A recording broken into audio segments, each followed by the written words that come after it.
Bien, bonsoir. Alors, nous allons d'abord procéder à l'appel. Michel Amiel. Présent.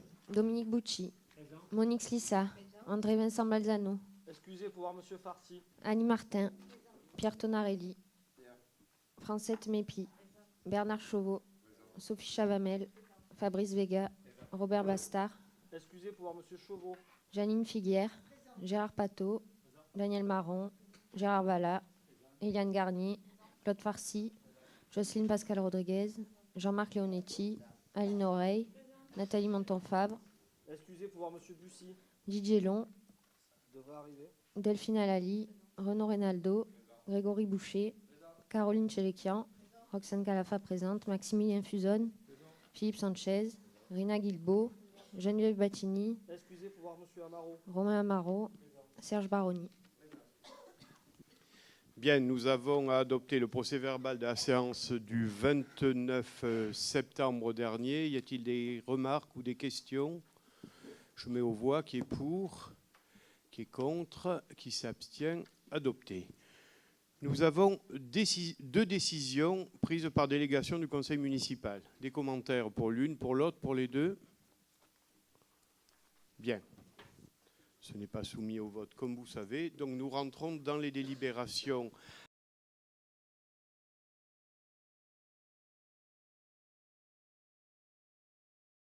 Avec Aline Oreille comme rapporteur pour les trois premières. Aline. Donc, il s'agit pour la première de la convention de partenariat entre la ville des Pennes Mirabeau, l'éducation nationale et l'association Nouveau Regard sur le handicap, NRH, pour leur action dans le cadre scolaire, leur intervention au niveau de tous les groupes scolaires. Donc, à préciser que la première intervention sera le 24 janvier aux Amandiers et le 28 avril au Cadeneau. Et je tiens particulièrement à remercier cette association pour leur investissement. Et pour reprendre l'intitulé de l'association, pour le nouveau regard qu'ils ont apporté sur la commune et au-delà sur le concept de handicap. Des questions, des remarques? Je mets aux voix qui est pour, qui est contre, qui s'abstient. Adopté. La 2. Donc, il s'agit d'une convention tripartite entre la commune des Pennes Mirabeau, l'association pour la promotion de l'exposition d'Anne Frank et la maison d'Anne Frank, c'est ça. Donc, c'est une exposition qui aura lieu à l'Hôtel de Ville du 7 novembre au 21 novembre, qui est une réflexion autour des thèmes de l'éducation aux droits de l'homme et de la citoyenneté. L'exposition sera ouverte au public, je tiens à le signaler, les mercredis après-midi et samedis après-midi. Des questions, des remarques? Bon, je rappelle que tout le monde sait bien entendu qui est Anne Frank et son journal. Et je rapporte juste une petite précision, c'est que cela s'intègre bien évidemment dans le cadre de tout le travail que nous faisons avec le label UNICEF de Ville Amie des enfants. Je mets aux voix qui est pour, qui est contre, qui s'abstient. Adopté. La 3. Donc la 3, c'est une attribution de subvention à l'association Ressources d'un montant de 500 € pour leur action auprès des personnes souffrantes de cancer. Question, remarque? Je mets aux voix qui est pour, qui est contre, qui s'abstient. Adopté. Merci.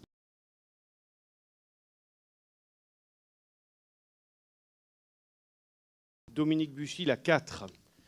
Oui, la 4, c'est donc l'attribution de marché après un appel d'offres pour deux lots.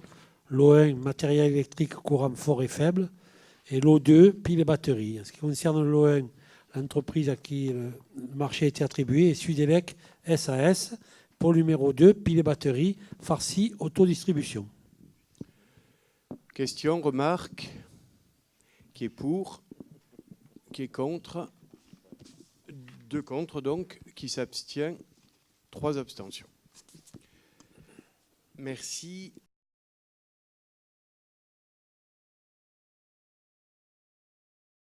Claude Farsi, la 5. C'est une convention de mise à disposition du SCORE 1962 pour l'organisation du marché de Noël. C'est une manifestation par une association qui, depuis de nombreuses années, le fait sur la commune. Question, remarque? Oui.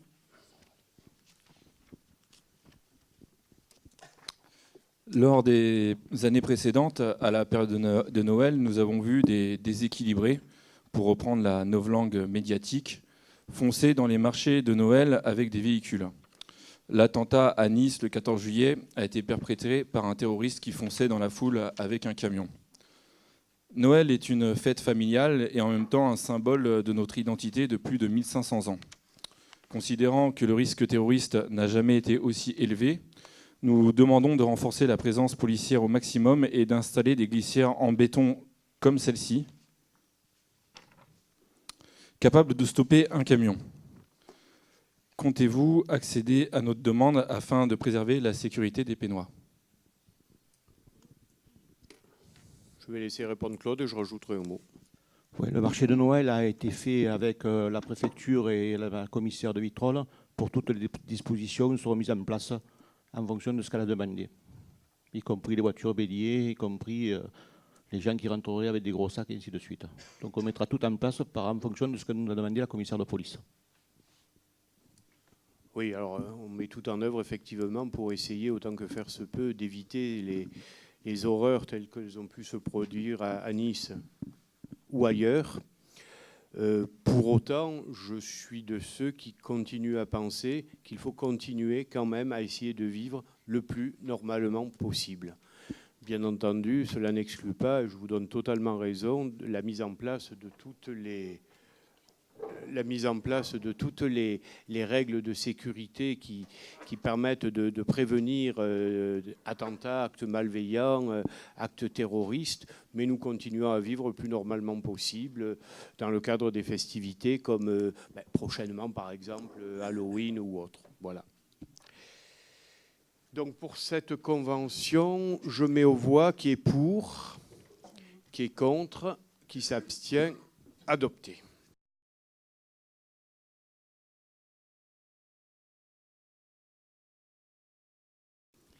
Merci. Alors, la 6 pour AC2N. Alors, c'est une convention de partenariat entre la ville d'Épinay-Mirabeau et l'association AC2N, organisatrice de la manifestation Battle Kid, le dimanche 6 novembre à la Saltino Rossi. Cet événement contribue à la promouvoir la Convention internationale des droits de l'enfant. Des questions, des remarques?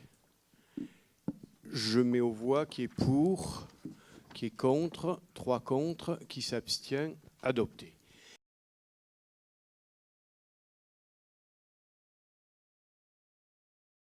Merci. La 7, c'est Dominique Bussy qui la rapporte puisque Nathalie n'est pas là.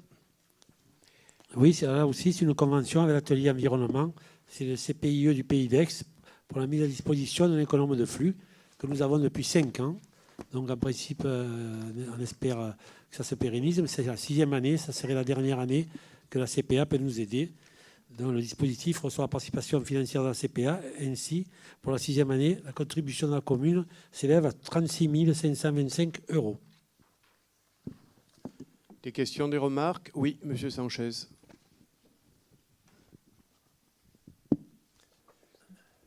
Oui, donc là, pour faire des économies d'énergie et économiser de l'argent, on fait appel à un économe. Donc, qu'on paye 36 500 € par an. Alors, ce qu'on peut vous suggérer, ce serait par exemple de déléguer un agent municipal à cette fonction, puisqu'on a des agents municipaux qui sont compétents, certainement. Et bon, après, pour ce qui est de faire des économies d'énergie, je pense que ça peut demander une formation qu'on peut lui offrir et peut-être créer un emploi si ce n'est pas un agent municipal.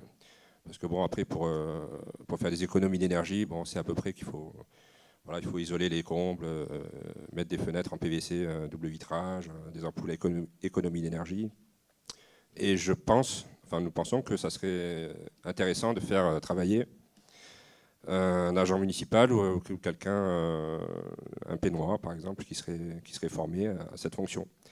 D'autant plus qu'on a déjà dépensé plus de 219 000 € depuis les 6 ans. Là. Et 36 000 €, ça correspond largement, par exemple, à l'emploi d'un policier municipal. On en aurait bien besoin en ces temps d'insécurité qui règne en ce moment. Oui, alors je vais vous répondre. Premièrement, déjà, nous n'avons pas le matériel qu'il y a le CPIE, c'est-à-dire caméra thermique, pour contrôler tout, les compteurs à eau, les compteurs électriques, etc.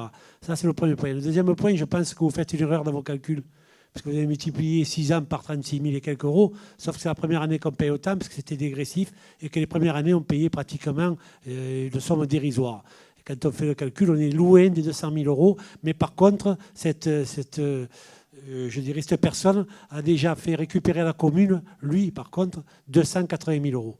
Voilà, donc vos calculs, il ne suffit pas de multiplier 6 années. C'est la dernière année. Et là, c'est vrai que la participation de la commune, elle est d'1,50 € et la CPA 50. Alors qu'au début, c'était carrément l'inverse. On n'était même pas à 0,50 centimes d'euros. Enfin là, je pense qu'on paiera toujours cette somme, à peu près de 30 000 euros. Donc voilà, c'était l'idée qu'on vous présentait. Après, à vous de voir. Hein. Oui, je vous ai bien précisé que c'était la dernière année, qu'on a été aidé par la CPA. Pour l'année prochaine, on verra. Après, c'est un emploi très technique. Cet homme a une formation très spécifique. Il nous a fait gagner pas mal d'argent, donc il mérite bien évidemment amplement son salaire. On verra par la suite. Ce que je voudrais aussi dire, puisque vous avez parlé de pédagogie, c'est qu'au-delà du travail qu'il a fait techniquement parlant, il a fait aussi un travail pédagogique en sensibilisant le personnel municipal dans les domaines, comme vous l'avez cité, de l'isolation ou bien d'autres, à ces économies d'énergie. Donc je pense que ça a été, depuis 6 ans, une excellente opération. Je mets aux voix qui est pour, qui est contre, 3 contre, qui s'abstient, adopté. Merci.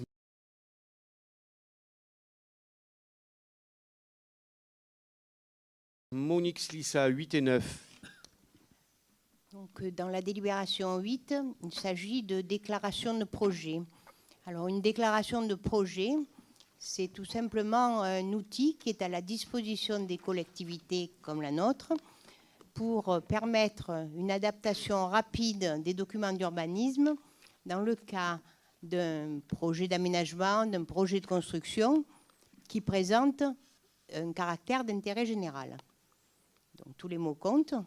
Le caractère d'intérêt général peut être reconnu à un projet privé.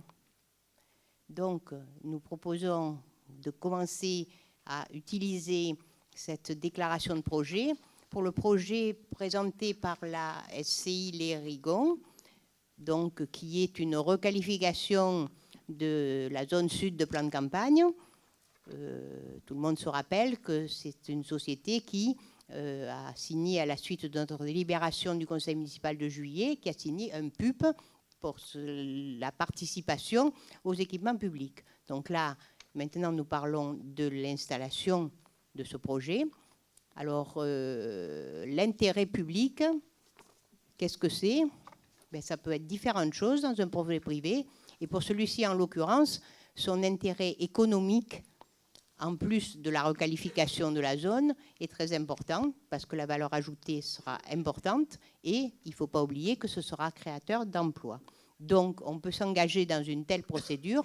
Cette procédure, c'est une procédure qui est calquée sur la procédure de modification d'un plan local d'urbanisme, sauf qu'elle est plus rapide parce que ciblée, mais elle contient bien la validation de l'intérêt général du projet avant de faire, dans la même procédure, la mise à jour des documents d'urbanisme. Donc voilà, je crois que c'est le principal de cette délibération. Je peux peut-être rajouter que quand je dis que c'est le même type de procédure, ça veut dire que l'État, les personnes publiques associées, comme dans des révisions de PLU, sont les mêmes, qu'il y a une enquête publique qui porte bien sur l'ensemble des deux thèmes, intérêt général et modification des documents d'urbanisme, comprises dans la procédure. Donc c'est parfaitement légal, mais c'est nouveau, c'est la première fois et probablement pas la dernière que nous allons utiliser ça. C'est un nouvel outil en effet. Des questions, des remarques? Bien, je mets aux voix qui est pour, qui est contre, qui s'abstient. Une, deux, trois, pardon. 4 abstentions. FN et PC. Donc la délibération 9 est une délibération concernant un avenant, le premier, de cette convention que nous avons d'aménagement que nous avons passé avec la SPLA pour l'aménagement de la ZAC de Palières. Cet avenant a 2 aspects distincts. Tout d'abord, un aspect financier, puisqu'il a été convenu entre la SPLA et la ville de procéder à un concours d'urbanistes pour désigner une équipe pluridisciplinaire autour d'un urbaniste pour construire et faire le dossier de réalisation.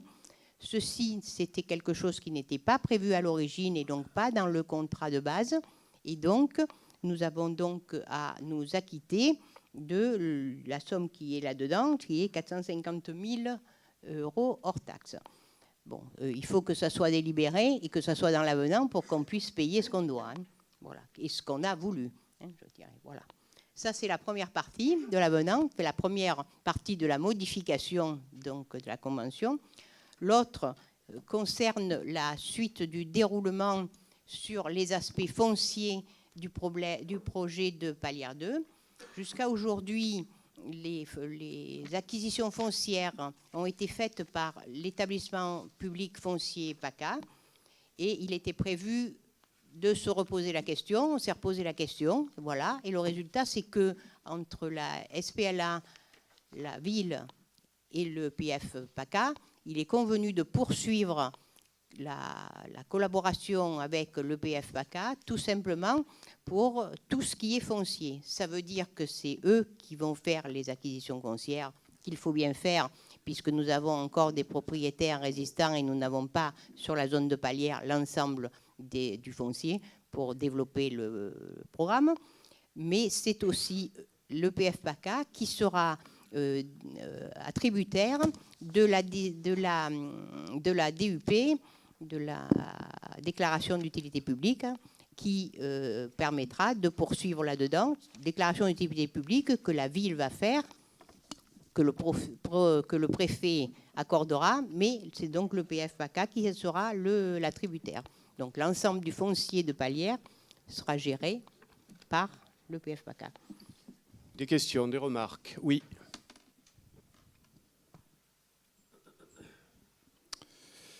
J'ai une délibération de novembre 2012. Le PF PACA est le seul acteur foncier à l'amiable afin d'assurer la cohérence de l'action foncière d'ensemble. J'ai une délibération d'avril 2015. La concession aussi annexée aura pour objet de confier au concessionnaire SPLA Pays d'Aix Territoire. Et maintenant, la délibération d'aujourd'hui, on repasse à nouveau à l'EPF PACA.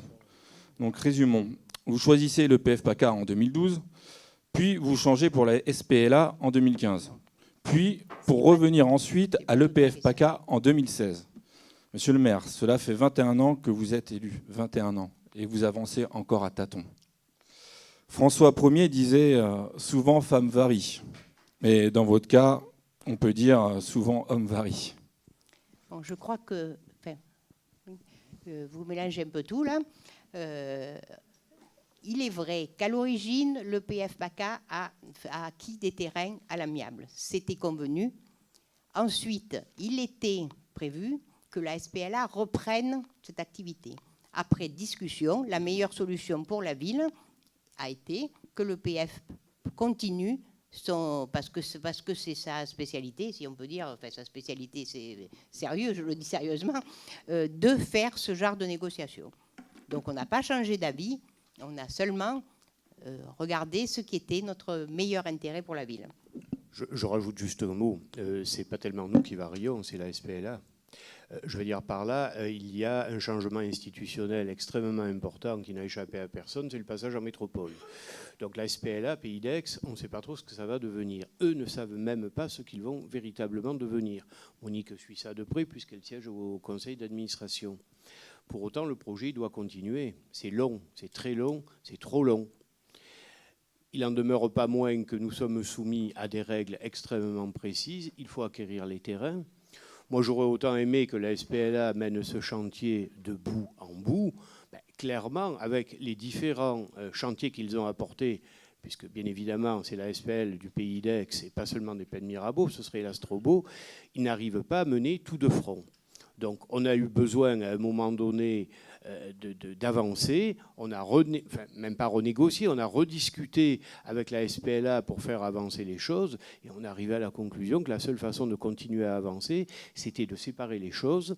Le projet, le dossier, pardon, de création puis de réalisation est porté par la SPLA via le concours d'architectes dont Mme Slissa vous a, enfin architecte urbaniste, dont Mme Slissa vous a porté, mais l'acquisition des terrains, il a été jugé préférable de l'avis de tout le monde que c'était mieux que ce soit l'EPF qui porte le dossier, c'est tout. C'est pas du tout une question de variabilité. On a envie, c'est pas une envie qui nous prend parce que ça nous fait plaisir, mais il est nécessaire de sortir ce projet, non seulement pour les Pennes, mais pour un ensemble de territoires auxquels nous appartenons aujourd'hui, et nous choisissons les meilleures dispositions qui permettent d'avancer, je ne dis pas le plus vite possible, mais le moins lentement possible, parce qu'effectivement, tout ça est bien long. Voilà, la réponse, Monique vous l'a parfaitement donnée. Je mets aux voix qui est pour, qui est contre, qui s'abstient. Ça fait donc 5 abstentions.